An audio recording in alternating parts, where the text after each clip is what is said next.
Let's see what I've gone and got myself in for this time, shall we? Here we seem to have ourselves a Hayter, a Heritage H1940. Alright. Now this is sat for a long time. No one knows if this works. No one knows anything about this. I've got the grass box over there, and the deck is actually over there. It's got the belts and everything on it. God knows where the nuts and the bolts and pins are. This is sat out on a farm now for many years outside. So I've only got one flat tyre though, so that's always a bonus. But we've got a battery. I'm going to put that on charge in a minute, take that off and stick that on charge. But let's have a look around and see what we can find that's interesting. So here we have got a little sticker here. It's what model is it? Let's have a look. We've got Hayter type CODE 146R model. That's the model. 1998. There we go. It's 260 kilograms. The RPM is meant to be 2,500, but it's a 1998. It doesn't say what sort of power it has, but I do know that unfortunately it's petrol. Well, I say unfortunately, it's not a bad thing, but when it comes to ride-on lawnmowers, I prefer the diesel ones because, you know, they're more fun to mess around with. You know, but we've got ourselves a nice petrol engine, I know that much. I haven't opened up this little bonnet yet. First time I've ever opened up this bonnet. We've got a Briggs & Stratton, sweet. Little petrol tank there. That's obviously got a gauge on it. Oh yeah, look, we've got a little dashboard. A little dashboard down here. So it's probably, what we've got here is a throttle. That seems to work. Oh, I just crushed that snow. Got a key. That's the brake, I think. Got choke there, that's jammed. Cutting. So we've got a little engine. Well, I say a little engine, it's probably not a little engine. It looks like it might be a twin cylinder. Is it a twin cylinder? Oh, it is a twin. Oh, bloody hell. Overhead valve. 16 horsepower. V-twin. Sweet. I tell you what, this will be ideal to put in that go-kart. But I'm not going to put it in the go-kart. I'm going to get this going. That's what I'm going to do. And use it. Do we have any oil? Do we have any oil?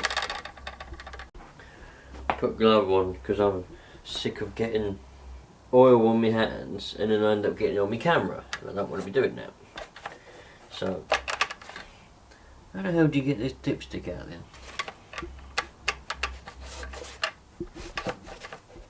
God, that's going to be weird, isn't it? Oh, there it is. Hopefully we've got oil. Oh, we have. I wasn't actually expecting it to have any oil, or I was expecting it to be black as hell, but it's not. It's even nice and browny. So we've got good oil in it. Do you know what? This has the potential to be an alright engine actually. Plenty of cobwebs there. I don't think there's any petrol in it. See, it's sat for years outside though, so we've got no petrol in there. Oh, there's a little bit actually. A little bit of petrol. But that won't be any good. The trouble that I'm facing though is I've got no room in here now. I need to get rid of this really. Who wants to buy it? Let me know. That's the cutting deck. It's got belts on it, it's got the wheels on it, it's got blades in it as well, which is important. But I don't know where the nuts and bolts are and the pins to put it back underneath. So I'm going to have to... But before I do any of that, I'm going to try and get it to run. Because it's not a lot. Well, I could always probably still be alright, but... There's the old gears. 1, 2, 3, 4, 5 gears, it looks like. And I don't know where reverse is. Maybe that's reverse. I don't know. We'll work that out. Little pedal there. So this does have the potential to be a nice running mower. I'm assuming it's carbureted. It's probably down in amongst there somewhere. What I'll do is I'll take off all of this surrounding. This one looks like I don't even need a spanner. I better take this one off now. Look. This probably goes to the air filter, I would imagine. We'll have to have a look. What can we get? got lights on it as well. It's a pretty nice mower. This probably cost about a couple of grand when it was new, back in 1998. Right, here we go. Look. That's where all the cobwebs start. We've got the air filter. Is it carbureted? I can't tell, man. It's pretty bad air filter though, but nothing extraordinary. It probably is. I wouldn't have thought it would be fuel injection.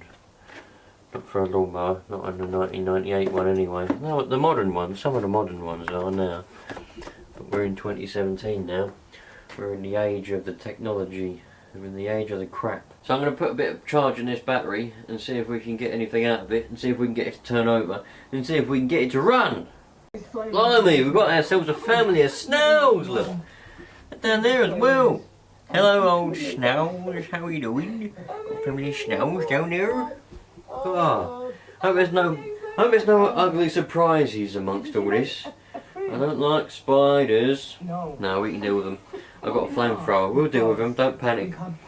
Holy shit! What is that? It's a spider's web and a half, that, isn't it? It's like cheese. It's got holes in it like cheese. I'm gonna have to get the old flamethrower out, man. Jesus. I bet there's a big fucker in there. Woo! Alright. Let's deal with it, shall we? Get the flamethrower out and deal with it, I reckon. Before you try and charge up any battery at all, you should check, well, any battery that's got water in it, like car battery. You should check the water level and make sure that it's above the plates inside there. You can't see it on the camera because it's too dark in there and it won't focus anyway. But just in there, there's a load of plates, and the water level has to be above those. If it's below, it won't work. So you've got to make sure, and you should always, if it's not a sealed battery, you should always make sure there's enough ventilation for gases and stuff to escape as it's charging, because it's a chemical reaction, don't forget. It has got little vents on the top, but I always just undo them and leave them like that so that they can vent as it's charging. We've only got one flat tyre, but the valve's still there. I'm not sure whether there's tubeless or not. It might be tubeless. Oh, I can see there's a crack in the side though, bloody hell. Hopefully we'll be alright. Got pulleys and everything underneath, so I'm hoping it'll be a straightforward thing to stick that deck back on again. I've taken many decks off many ride on lawnmowers before, because I used to cut grass on a golf course, you see. For a year or so I cut grass on a golf course, and we had ones like this. I've done videos, in fact, Iseki ones, and diesel though. So you had a 3-cylinder diesel engine in there, so they were alright. They were good fun in the winter because they wouldn't start, so brilliant fun in the winter anyway. So yeah, it's fairly simple to put the deck back on again. You just need something to lift it up and everything, so we should be alright. Everything seems to be there, so fingers crossed. All I need is the pins and a couple of nuts and bolts, and we should be away. But let's get this tyre pumped up. Got my tyre gauge, got my little compressor here. Need a new one really. There you go. Right, we're hooked on. Nothing in there yet. Let's go.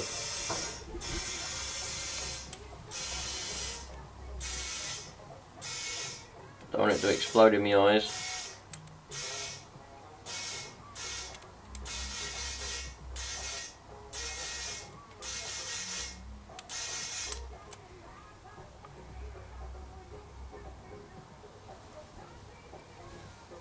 Come on, there we go, look. Got ourselves nearly a bar. And the good thing is I can't hear any hissing. I thought it was going to go straight down again. Must be a reason why that one went flat and all the other three didn't, but there you go. We're getting there. I'm waiting for this battery to charge up now. It is slightly worrying because it isn't actually taking any amps. It's not taking any amps ever since I turned it on. So it is slightly worrying. So if it won't take any amps, that means it's dead. And I don't have another one. and I don't have a jump pack because the battery in the jump pack wouldn't charge anymore, so that was a pain in the ass. Something that made me laugh actually, when I was bringing it here, I stuffed it in the van and I had to shuffle a few cars around to get it in here. And because I live down the road where there's a load of old people and the guy next door is proper grumpy all the time. And having said that though, he's taken a few parcels in for me recently, which is very unusual. I've been here like 8 years, 7 or 8 years, and he's been grumpy as hell. So he was out there staring as we were shuffling cars and bringing it down the driveway and all that. And he's, you know, staring at me as I'm bringing this down the driveway. It makes me laugh, man. It makes me chuckle inside. You know, grumpy people. If someone's grumpy, I like to make them grumpier. We even got a nice little tow bar on the back there. That'll be quite handy. You know, if someone wants to pull something, they can take off their grass box and tow it along. The little flue there, what the grass goes in. Haven't got some of them. They have a little lever which blocks it off if you don't, you know, if you don't want any grass to come in. And also it flings up, so it flings the extra grass into the box. But everything seems to be here to put the box on. Got a little spring thing. I don't quite know how the box goes on yet, but we'll work that out at some point. I'll worry about that later on. The box is in quite good condition actually. It is, it's dirty, it needs a wash, it all needs a wash. It's a bit scratched and rusty, but the actual material, you know, the meshy material, is, that's alright. It's a few tears, but nothing major, you know, it'll do the job. I might take the top off, take this cover off, and see what it's like inside there, but really I just wanted to get the battery charged up and see if we got any power when I turn the key. If there's no power when I turn the key, I know there's a problem somewhere. I just got to hope that no mouses have eaten no wiring or nothing. So it might be a bit, you know, a bit wet in there, but looks like we've got off, lights, start, I don't know, yeah, run and then start. So the old choke, what's that? It says, not quite sure what that's all about. Really, must be like a handbrake or something, but it's got P on it for like park, but I don't quite know what that's all about. But the choke is, how does it go? Does it come out? Oh yeah, it does go out. Ah, I thought that was stuck, but it ain't. Oh sweet. What does that move? That means it is carbureted, it won't be fuel injected with a choke. I didn't think about that. But we've also got an oil filter to worry about by the looks of things. So we'll worry about that at some point. But the first step as such is seeing if we've got any electricity. Because if we haven't got electricity going through it, we've got a problem then. We have to look at something else. There's the old oil filter down there. So that oil will look pretty. That's a genuine Briggs & Stratton one as well. Look. But the oil in it looked pretty clean, didn't it? So I don't think I'll worry about changing the filter or the oil. I'll just worry about getting it going, putting the deck back on, and making sure that it all works nicely and runs nice. It should do for a twin cylinder, you know. This probably was quite a good one back in 1998. 1990, bloody hell, man. Something that I was hoping would happen so I could show you lot. It started to take a charge now, this battery. It's started to take some amps.